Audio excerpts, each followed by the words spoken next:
নমস্কার। আমি সর্বভারতীয় তৃণমূল কংগ্রেসের এক সাধারণ সৈনিক কুণাল ঘোষ।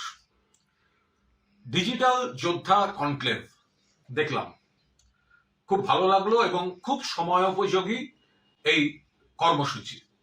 আমাদের সকলের প্রিয় নেতা, আমাদের সেনাপতি, সর্বভারতীয় সাধারণ সম্পাদক অভিষেক বন্দ্যোপাধ্যায়, তার বক্তব্য মন প্রাণ ছুঁয়ে গেল। এতজন তরুণ তুর্কি, সেটা অত্যন্ত পজিটিভ ইঙ্গিত দলের পক্ষে। আমার পা যদি সুস্থ থাকতো, হয়তো আমিও গিয়ে পেছনের সারিতে বসে নিচে কোথাও বসে আমি পুরোটা দেখতাম। এখন পুরোটা দেখেছি, যেটা ডিজিটালি দেখা সম্ভব। আমার শুধু একটাই কথা, যে একদম ঠিকভাবে আজকের বক্তারা গাইডলাইন দিয়েছেন, গাইডেন্স দিয়েছেন, এবং সেটা যদি সকলে একটু অনুসরণ করেন তাহলে খুব ভালো। তো আমার শুধু একটাই অনুরোধ থাকবে, তার সঙ্গে একটু সংযোজন, যে ভোট আসবে তখন নানা রকম ক্রিয়াকলাপ, সক্রিয়তা, অতি সক্রিয়তা দেখা যাবে, কিন্তু যখন অন্য সময় অপ্রিয় ইস্যু আসবে, ধরা যাক আরজিকর ইস্যু আসবে, তখনও তো ডিজিটালিও লড়াই হয়েছে, তো সকলকে তখনও তো নামতে হবে।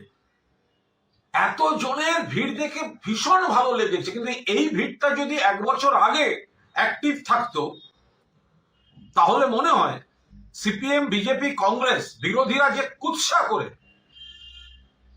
আমাদের সরকারকে, মমতা বন্দ্যোপাধ্যায় সরকারকে বিড়ম্বনায় ফেলতে চেয়েছে, সেটা লড়াইটা আরো আগে থেকে আরো বেশি লোক নিয়ে দিতে পারতাম।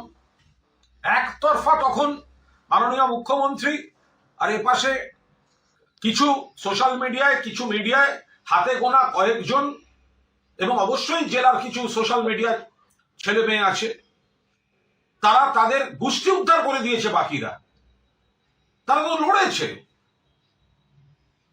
তারা তো এক ইঞ্চি জমি ছাড়েনি, ঘরে বাইরে লড়েছে তারা।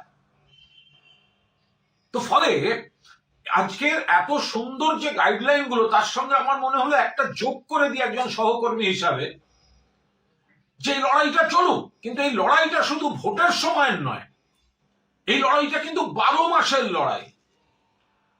অনেক সোশ্যাল মিডিয়ার কর্মী কিভাবে রিচার্জ করবে বেচারারা, সেটার থেকে নেশায় দলকে বলেছে, মুখ্যমন্ত্রীকে বলেছে, নেতাদের বলেছে, লড়ে যাচ্ছি।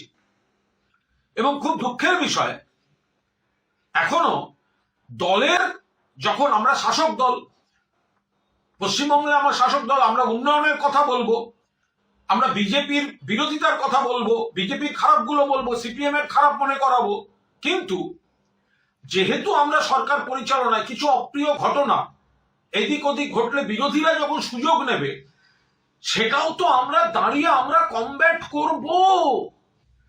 ফলে আজ এত বক্তৃতা শুনেছি, আমার মন ভরে গেছে। শুধু আমি একটু সংযোজন করে দিলাম, যে গোটা বিষয়টা যেন শুধু ভোট কেন্দ্রিক আপনারা না থাকেন, আরজি করার সময়ও যেন সকলকে দেখা যায়, বা আরজি করার মতো ইস্যু যেগুলো একটু একটু অপ্রিয় ইস্যু, সেন্সিটিভ ইস্যু, হ্যাঁ, তখন আমি পোস্ট করলে যদি আমার ইমেজ খারাপ হয়ে যায়, যদি আমাকে বেশি লোক গালাগালি করে, আমি তখন পাঁচিলে বসে থাকবো।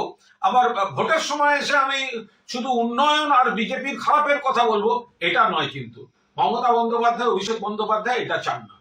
ফলে সবাই মিলে, এবং বেশ কিছু ওয়ার্কারকে আমি চিনি, তারা হয়তো আজ কোনো কারণে যেতে পারেনি, কিন্তু তারা ডিজিটালি প্রবলভাবে সক্রিয় ডিজিটালি। অ্যাকচুয়াল লড়াইটা যারা দিয়ে গিয়েছে, তারা অনেকে কোনো কারণে হয়তো যেতে পারেননি, কিন্তু সারা বছর এই ডিজিটাল ওয়ার্কাররা সক্রিয় থাকুক, এবং ভোটেও বিজেপির এই কুৎসাকে ঠেকাতে, সিপিএম এর নোংরামিকে ঠেকাতে, কংগ্রেসের একাংশের নোংরামি ঠেকাতে ডিজিটাল ওয়ার্কাররা এই কনক্লেভ বছর বছর হোক, অত্যন্ত ভালোভাবে হোক। উদ্যোক্তা যারা আছেন এবং আইপ্যাক সংস্থা, আমি তাদের অভিনন্দন জানাচ্ছি।